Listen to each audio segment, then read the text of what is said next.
Bolero गाड़ी का सड़क हादसा जिसमें एक शख्स की मौके पर ही मौत हो गई है और 3 अफराद जख्मी हो गए हैं। जख्मियों को इलाज के लिए प्राइमरी हेल्थ सेंटर मुंतकिल कर दिया गया है। इस वक्त एक अहम खबर आपको दे रहे हैं। बुलंदपुर डोडा में बोलेरो गाड़ी जो हादसे का शिकार हो गई है और इस सड़क हादसे में एक शख्स की मौके पर ही मौत हो गई है और जबकि इस हादसे में 3 अफराद जख्मी हो गए हैं। जख्मियों को इलाज के लिए प्राइमरी हेल्थ सेंटर मुंतकिल कर दिया गया है। ये हादसा डोडा जिले में पेश आया है। डोडा जिले में बुलंदपुर में बोलेरो गाड़ी के साथ एक सड़क हादसा पेश आया और इस सड़क हादसे में एक शख्स की मौत बताई जा रही है जबकि 3 अफराद इसमें जख्मी बताए जा रहे हैं। जख्मियों को इलाज के लिए प्राइमरी हेल्थ सेंटर मुंतकिल कर दिया गया है।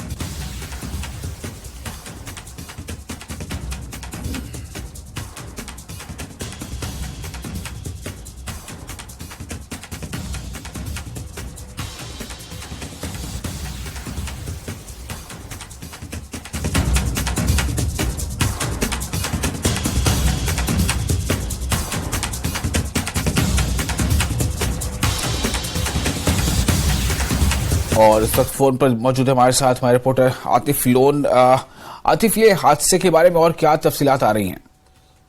जी देखिए विशाल, ये कल रात का हादसा हुआ है जब एक बोलेरो गाड़ी बुलंदपुर की तरफ जा रही थी। क्योंकि अगर इस रास्ते की हम बात करें, काफी लिंक रोड है और काफी इस एरिया में अक्सर हमने देखा कि एक्सीडेंट हुए हैं पिछले टाइम में भी। और यहाँ पर अगर देखा जाए कि बैरिकेड्स टोटल नहीं है जिसकी वजह से गाड़ी काफी नीचे खाई में गिरी है। इसमें टोटल 4 लोग सवार थे जबकि एक आदमी की ऑन स्पॉट मौत हुई है और 3 लोगों को जो है PIC असर में शिफ्ट किया जहां उनका इलाज चल रहा है। जी, वो काफी बताया जा रहा है काफी क्रिटिकल है, लेकिन अभी भी उनका जो है वो ट्रीटमेंट चल रहा है। फिलहाल अगर देखा जाए कि डोडा में अक्सर ये हादसा जो है वो हो रहे हैं, लेकिन इन पर कोई भी रोकथाम जिला इंतजामिया की तरफ से नहीं हो रहा। क्योंकि जी, तो आतिफ से हमारा राब्ता टूट गया है कि फिलहाल जैसा उन्होंने बताया कि ये जहां पर ये हादसा पेश आया है उसमें अक्सर ऐसे वाकयात उस जगह पर हो जाते हैं और इस मामले पर जो बताया जा रहा है कि जो जख्मी 3 अफराद हैं उनमें से भी 1 या 2 की हालत जो है वो थोड़ी नाजुक बनी हुई है जबकि इस हादसे में एक शख्स की मौके पर ही मौत हो गई है। और चूंकि इस बोलेरो में उस वक्त 4 लोग सवार थे जिनमें से 3 जख्मी हैं, 1 की तो मौके पर ही मौत हो गई, तो 3 जो जख्मी है उनमें से भी 1 या 2 की हालत नाजुक बताई जा रही है। और आतिफ हमारे साथ दोबारा जुड़ चुके हैं फोन लाइन पर। आतिफ, मैं ये जानना चाहूंगा कि ये जो खानदान है या जो लोग हैं ये कहाँ के रहने वाले थे? कुछ जानकारी मिल पाई है? ये कहाँ से आ रहे थे, कहाँ इन्हें जाना था और हादसे की वजह क्या हो गई? जी देखिए विशाल, ये हादसा बता दूं, ये कल रात का हादसा है जब एक बोलेरो गाड़ी बुलंदपुर की तरफ जा रही थी। ये कुछ लोग इसमें प्रेमनगर से इनका ताल्लुक था और कुछ बुलंदपुर के ही रहने वाले थे। बोलेरो गाड़ी में तकरीबन 4 लोग सवार थे जिसमें एक की ऑन स्पॉट मौत हुई जबकि 3 लोगों को वहां से फौरी तौर पर PIC असर शिफ्ट किया जहां उनका इलाज चल रहा है। लेकिन इनमें भी बताया जा रहा है कि ये भी काफी क्रिटिकल है। इनको बाद में GMC जम्मू रेफर किया गया है जहां पर उनका इलाज चल रहा है। अगर देखा जाए डोडा खित्ते की अगर हम बात करेंगे, यहाँ पर आए दिन सड़क हादसा हो रहे, दिन ब दिन बढ़ते जा रहे हैं। क्योंकि यहाँ पर अगर देखा जाए कि जो रोड्स है, जो चाहे वो लिंक रोड्स हो या हाईवे रोड्स हो, इन पर अक्सर यही देखा जाता है कि बैरिकेड्स ना होने की वजह से गाड़ी नीचे खाई में गिरती है जिसकी वजह से ज्यादा कैजुअलिटीज या इंजर्ड्स लोग होते हैं। हालांकि यहाँ पर लोगों की यही डिमांड थी, हमेशा रहती है कि यहाँ पर जितने भी लिंक रोड्स है चाहे वो हाईवेज हो, इन पर अगर बैरिकेड्स रहते तो जो गाड़ियां हैं वो नीचे खाई में जाने से रुक सकती थी और जो कैजुअलिटीज है वो बच सकती थी। लेकिन जिला इंतजामिया सरकार इन रोड्स पर बैरिकेड्स लगाने में अभी तक पूरी तरह से फेल साबित हो रही है और आए दिन जब भी यहाँ हादसा होते हैं तो ज्यादा से ज्यादा कैजुअलिटीज इन हादसा में होती है। जी विशाल। जी आतिफ, बहुत शुक्रिया आपका इस जानकारी के लिए। तो ये हादसा जो पेश आया है, ये डोडा जिले में ये हादसा पेश आया। एक बार फिर से आपको बता दें कि डोडा जिले में बुलंदपुर की जगह पर ये एक सड़क हादसा पेश आया, जिसके नतीजे में एक शख्स की मौत हो गई है और 3 जख्मी है, जिनमें से जख्मियों में से भी कुछ की हालत काफी नाजुक बताई जा रही है। दरअसल ये एक बोलेरो गाड़ी में सवार ये 4 लोग थे, जो इस हादसे में 4 में से 1 की मौत हो गई और 3 जख्मी हो गए हैं। और ये हादसा जो है वो बुलंदपुर मकाम के पास पेश आया है, बुलंदपुर डोडा जिले के तहत। जख्मियों को इलाज के लिए पहले प्राइमरी हेल्थ सेंटर ले जाया गया था, लेकिन फिर उन्हें वहां से बेहतर इलाज के लिए जीएमसी मुंतकिल कर दिया गया है।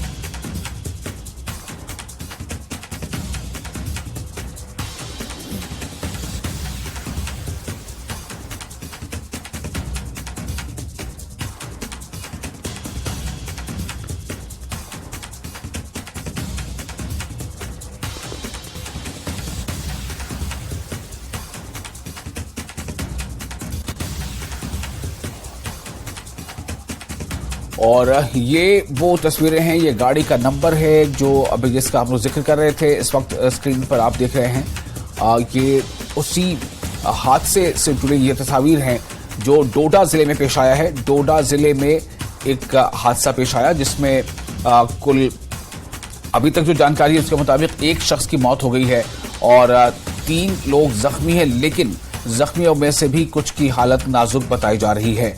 ये हादसा पेश आया है डोडा में बुलंदपुर के मकाम पर और एक बोलेरो जो है वो हादसे का शिकार हो गई और गहरी खाई में जा गिरी। बोलेरो में 4 लोग सवार थे, जिनमें से 1 की मौत हो गई है और 3 जख्मी हैं। पहले उन्हें इलाज के लिए जो प्राइमरी हेल्थ सेंटर है असर वहां ले जाया गया था, लेकिन बाद में उन्हें बेहतर इलाज के लिए जीएमसी भेजा गया है, जीएमसी जम्मू। और ये भी ऐसा समझा जा रहा है कि चूंकि उनकी हालत काफी नाजुक है, इसलिए उन्हें बेहतर इलाज की जरूरत है।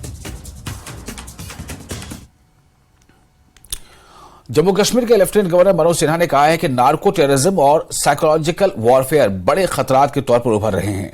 पुलिस को दीगर सिक्योरिटी फोर्सेज के साथ मिलकर इन चैलेंजेस का मौसर तरीके से मुकाबला करना है। मनोज सिन्हा बारामूला के शेरी इलाके में नए रिक्रूट्स की पासिंग आउट परेड से खिताब कर रहे थे। मुतअद्दिद महाजों पर लड़ने के लिए जम्मू कश्मीर पुलिस की तारीफ करते हुए एलजी ने कहा कि जम्मू कश्मीर पुलिस टैलेंट से भरी हुई है और इसने यूटी की इज्जत और वकार की हिफाजत के लिए कोई कसर नहीं छोड़ी है। उन्होंने कहा कि गुज़श्ता 3 सालों में हालात बहुत बदल चुके हैं और एक आम आदमी पर जो है वो जिंदगी जीना थोड़ा आसान हो गया है, लेकिन कुछ तकरीबी अनासिर अमन को दरहम बरहम करने के लिए अपना किरदार अदा करते रहते हैं, क्योंकि वो पुरअमन जिंदगी गुजारने वाले गरीब आवाम से खुश नहीं है। मनोज सिन्हा ने कहा कि पुलिस को इन अमन दुश्मन अनासिर के खिलाफ जीरो टॉलरेंस की पॉलिसी अपनानी चाहिए। डीजीपी दिलबाग सिंह ने कहा कि जम्मू कश्मीर के कम से कम 43 पुलिस स्टेशनों को ऑपरेशन कैपेसिटी बिल्डिंग के तहत अपने इलाकों में बाकी मानदा दहशतगर्दी को जड़ से उखाड़ फेंकने के लिए जदीद आलात और दीगर सहूलियात फराहम की जा रही हैं। उन्होंने कहा कि 2 ख्वातीन बटालियन कायम की जा रही हैं, जबकि आने वाले महीनों में बॉर्डर ग्रिड को मजीद मजबूत किया जाएगा।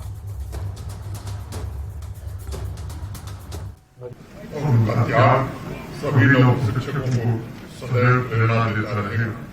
साथियों, आज अपने मातृभूमि की रक्षा की जो प्रतिज्ञा आपने ली है, उसके साथ आपके जीवन का एक नया लक्ष्य शुरू हुआ है। अब आप इस महान राष्ट्र की एकता, अखंडता, इसकी विविधता और विकास के रखवाले इस वर्दी ने आपके ऊपर एक बड़ी जिम्मेदारी डाली है। कितनी भी बड़ी चुनौती आवे, रास्ते चाहे जितने मुश्किल, देश आपसे उम्मीद करता है कि आप इस एकता को बनाए रखेंगे तथा विकास की यात्रा में वीरतापूर्ण सेवाओं से नई यान फूकेंगे। देश के 140 करोड़ नागरिकों की अपेक्षा है कि जिस तीव्र गति से आज भारत अपनी वैश्विक क्षमता को स्थापित कर रहा है, वो आने वाले समय में और मजबूत है। हमारी विविधता में एकता को देखकर दुनिया के लोग भी हैरान। इतने सारे पंथ, तमाम मजहब के बावजूद 140 करोड़ हिंदुस्तानियों का दिल एक दूसरे से जुड़ा हुआ है। सर्वधर्म संभाव कुछ लोगों के लिए आश्चर्य तो कुछ देशों के लिए ईर्ष्या का विषय बना हुआ। हमारी प्राचीन संस्कृति जीवन को समग्रता में देखती और यही हमारी ताकत है, यही हमारी शक्ति है। आंतरिक शक्ति ही आत्मविश्वास के साथ भविष्य की किसी भी सुरक्षा चुनौती का प्रभावी ढंग से जवाब देने में आपकी मदद करती रहेगी। कानून और व्यवस्था मात्र दो शब्द नहीं, यह शब्द है विकसित समाज के अस्तित्व का सबसे महत्वपूर्ण तत्व। रूल ऑफ लॉ, कानून का शासन, विकसित समाज, विकसित अर्थव्यवस्था का सबसे मजबूत आधार होता है। और रूल ऑफ लॉ को कायम रखने में जम्मू कश्मीर प्रशासन की सबसे महत्वपूर्ण संस्था के आप अभिन्न अंग हैं। रूल ऑफ लॉ के द्वारा हम सामाजिक आर्थिक विकास की गति को तेज कर सकते हैं और उसे सस्टेनेबल बनाना। आपको समाज के प्रति जवाबदेही के साथ इफिशिएंट तथा इफेक्टिव तरीके से कानून के शासन की गरिमा को भी बरकरार रखना होगा तथा जम्मू कश्मीर की तरक्की में भी योगदान देना। इंडस्ट्रियल डेवलपमेंट, होलिस्टिक डेवलपमेंट, समाज में अमन और सौहार्द का बाई प्रोडक्ट। और शेरी बारामूला में 510 नए भर्ती होने वाले कांस्टेबलों ने पासिंग आउट परेड में हिस्सा लिया। 1997 में इस सेंटर के कयाम के बाद से इस सेंटर से पास आउट होने वाले रिक्रूट्स की ये 16वीं बैच थी। पासिंग आउट परेड की खास बात यह थी कि 23 खवातीन उम्मीदवार भी पहली बार सेंटर में ट्रेनिंग का हिस्सा थी। 11 माह की ट्रेनिंग के बाद ये लोग कौम की खिदमत के लिए तैयार हैं। ये रिक्रूट्स काफी खुश और पुरजोश नजर आए। ज्यादातर तरबियत याफ्ता अफराद के अहल खाना को भी मदऊ किया गया था। तो नाज़रीन, जैसा आपने देखा कि आज तकरीबन 510 जो है रिक्रूट्स जो यहाँ से फारिग होकर ट्रेनिंग हासिल करके 11 महीने की ट्रेनिंग हासिल करके निकल गए। और मैं यहाँ पे एक खास बात भी है कि 23 जो है लड़कियां भी यहाँ पे इस ट्रेनिंग में शामिल थी जो आज यहाँ से फारिग हो गए। कुछ लोग हमारे साथ मौजूद हैं, इनसे हम बात करेंगे कि कितनी मेहनत करनी पड़ी ट्रेनिंग के दौरान और क्या सोच के रखा है आगे आपने। आगे हमने सोच के यही रखा है कि हम लड़कियां यहाँ पे जरूर आई है तो हमें अपना विमेन फील्ड जो है उसको बेटर बनाना है। तो विमेन फील्ड के लिए हमारी पूरे सोसाइटी के लिए हमारी बहुत जरूरत है। 11 महीने 11.5 महीने से हम यहाँ पर हैं। हमने ट्रेनिंग की है, लड़कों के साथ ट्रेनिंग ली है। जैसे वो चले हैं हम भी बराबर उनके साथ कंधे से कंधा मिला के चले हैं।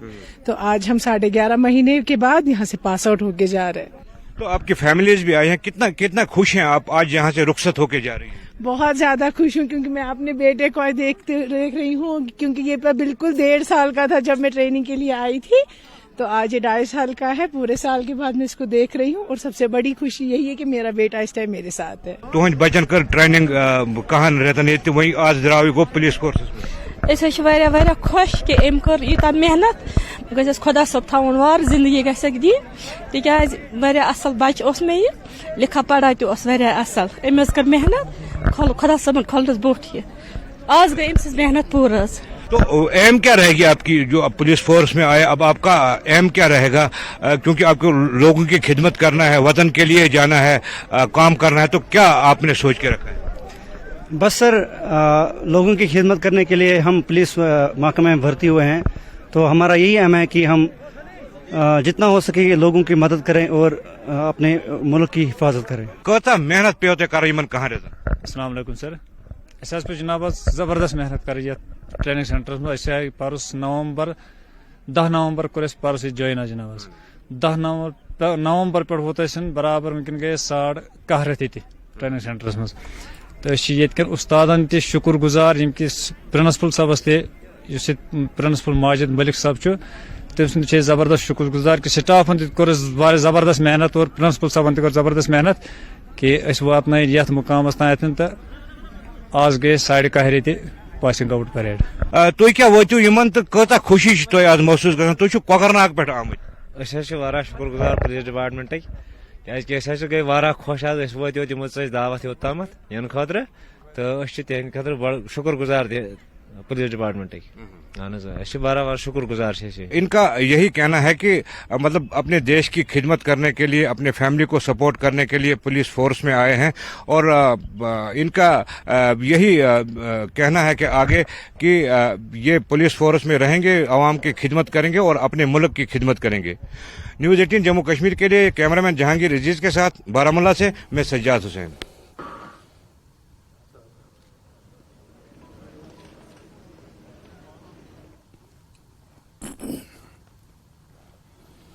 नेशनल कॉन्फ्रेंस ख्वातीन विंग की सदर शमीमा फिरदौस ने यह दावा किया है कि हमास दहशतगर्द तंजीम नहीं है।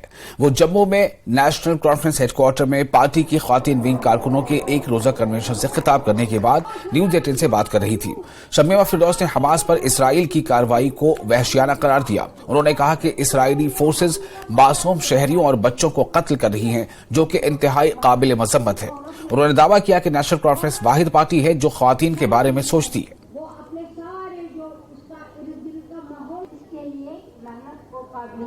जम्मू में आज नेशनल कॉन्फ्रेंस वुमेन विंग की एक कन्वेंशन हुआ। उस कन्वेंशन में शमीमा फिरदौस, जो कि नेशनल कॉन्फ्रेंस वुमेन विंग की प्रेसिडेंट है और एक्स एमएलए है हबा कदल से, इन्होंने आज इसमें शिरकत की। उनकी सदारत में ये हुआ और उन्होंने कुछ डायरेक्शंस दी है पार्टी कैडर को, जो वुमेन कैडर है यहाँ पे। इसराइल और हमास की लड़ाई चल रही है और कल फारूक साहब ने भी कहा, आज महबूबा मुफ्ती ने कहा कि जो इसराइल है वो ज्यादतियां कर रहा है, लेकिन बीजेपी ये कह रही है कि देखिए इस पे सियासत क्यों कर रहे हैं। यहाँ पे तो पहले हमास ने शुरू किया था। क्या आप मानती है हमास को पहले तो सबसे पहले कि वो टेररिस्ट ऑर्गेनाइजेशन है?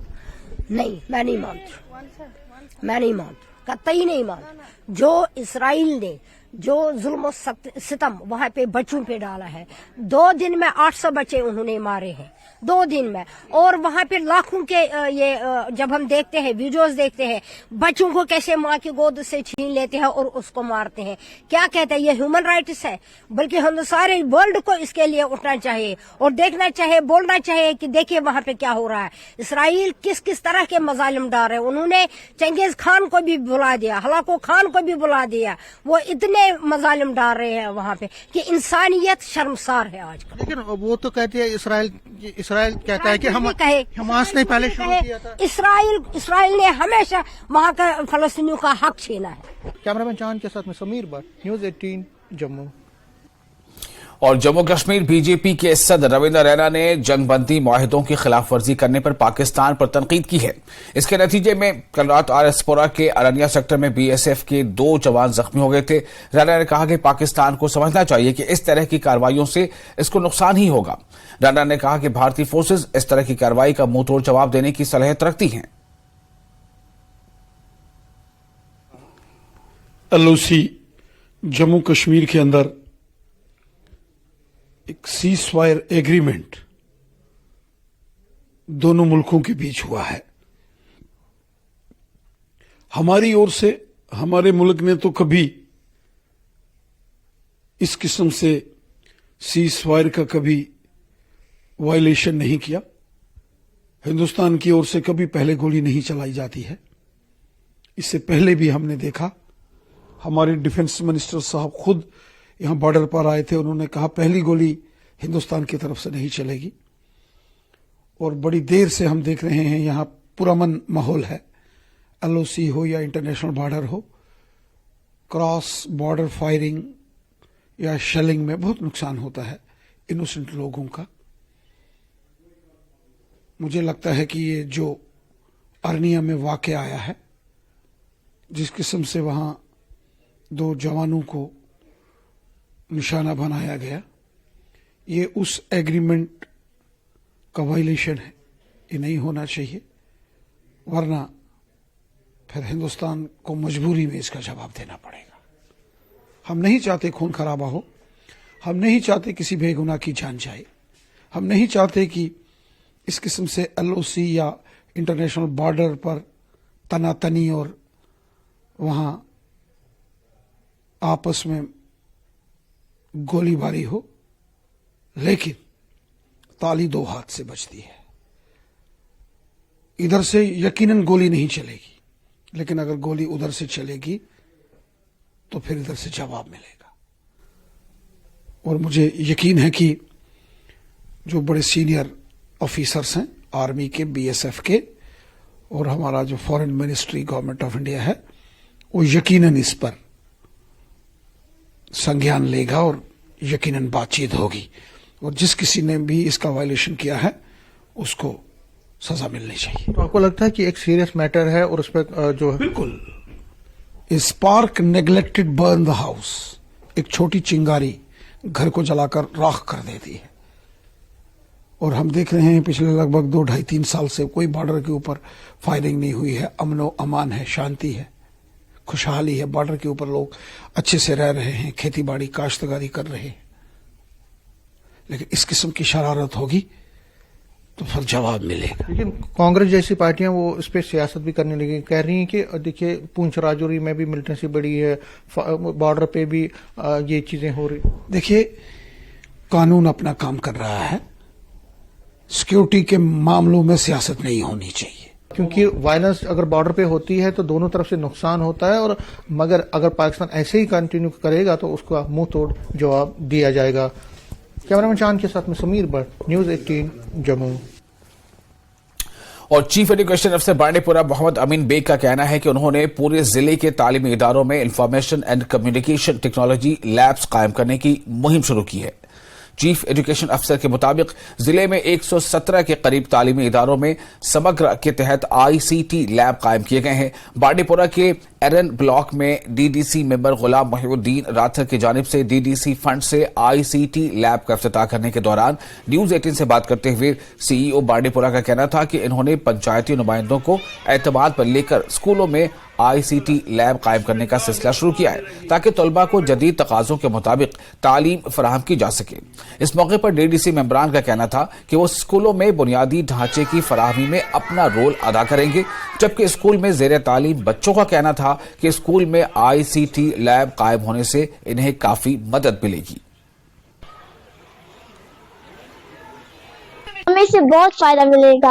हम अपने देश से बाहर जो टीचर्स हैं हम उनका देख सकते हैं, वो कैसे पढ़ाते हैं, वहां की पढ़ाई कैसे हो रही है, वहाँ की सिलेबस, बुक्स, इससे हमें बहुत फायदा होगा। पिछले साल भी हमने कई स्कूलों में डेस्कटॉप इंस्टॉल किए थे और इस साल भी हमने कुछ स्कूलों से रखे। अगले साल भी इंशाल्लाह मेरी कोशिश ये रहेगी जितने भी मेरे ब्लॉक के मिडिल स्कूलों से वहां मैं ये सिस्टम रखूंगा, इंशाल्लाह लाऊंगा। तो मेरा राब्ता है उन हेडमास्टर साहिबान के साथ, तो इंशाल्लाह ताला इनका भी मुझे सपोर्ट है, एजुकेशन डिपार्टमेंट का मुझे पूरा सपोर्ट है, यहाँ के टीचर साहब उनका भी सपोर्ट है। जहाँ बांडीपुर का जहाँ तक ताल्लुक है, आजकल एक जो कहिए एक अभियान सा हमने शुरू किया है आईसीटी को स्कूल में इंट्रोड्यूस करने के लिए। इसमें हमारी समग्र शिक्षा भी हेल्प करती है, गवर्नमेंट भी हमें हेल्प करती है। लेकिन यूं ही मैंने यहाँ एज चीफ एजुकेशन ऑफिसर का ओहदा संभाला तो एक पहली मीटिंग मैंने पीआरआईज की भी साथ की, तो मैंने उस वक्त उनको कहा आपके बजट का कम से कम 20% जो होना चाहिए वो स्कूलों पे इन्वेस्ट होना चाहिए।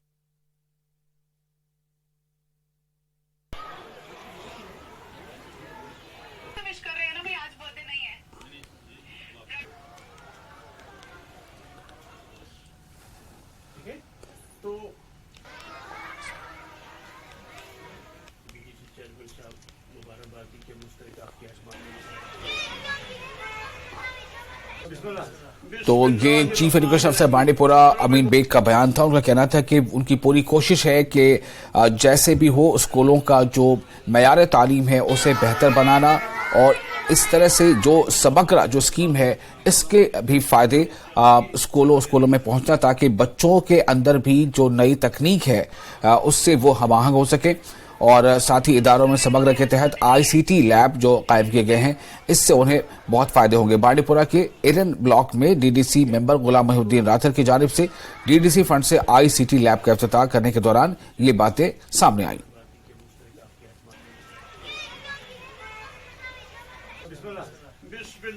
मां स्कंद माता की पूजा हो रही है। मां के शक्तिपीठ और माता मंदिरों में सुबह से ही बड़ी संख्या में श्रद्धालु दर्शन पूजा को पहुंच रहे हैं। ऐसी मान्यता है कि मां स्कंद माता की पूजा से कष्टों से मुक्ति मिलती है, साथ ही शत्रु पर विजय प्राप्त होती है। तो ये जो आप तस्वीरें देख रहे हैं ये तस्वीरें ये बता रही हैं कि जो श्रद्धालु हैं जिनकी श्रद्धा है वो किस तरह से सुबह हो और वो खींचे चले आते हैं मंदिरों में और उनकी बस एक ही कामना होती है कि दर्शन देना है और सुख शांति अमन और अपनी और साथी। देहरा में 51 वर्षों से रामलीला नाटक का मंचन किया जा रहा है। इसमें रामलीला के तीसरे दिन ताड़का वध मुख्य आकर्षण रहा। यहां ताड़का चाची के इस नाटक को देखने के लिए लोग दूर दूर से आते हैं। ताड़का का रोल कर रहे स्थानीय कलाकार विकास वालिया ने बताया कि वो पिछले 31 वर्षों से रामलीला में अभिनय कर रहे हैं। वो छोटे लक्ष्मण, ताड़का चाची और कुंभकर्ण का भी रोल अदा करते हैं।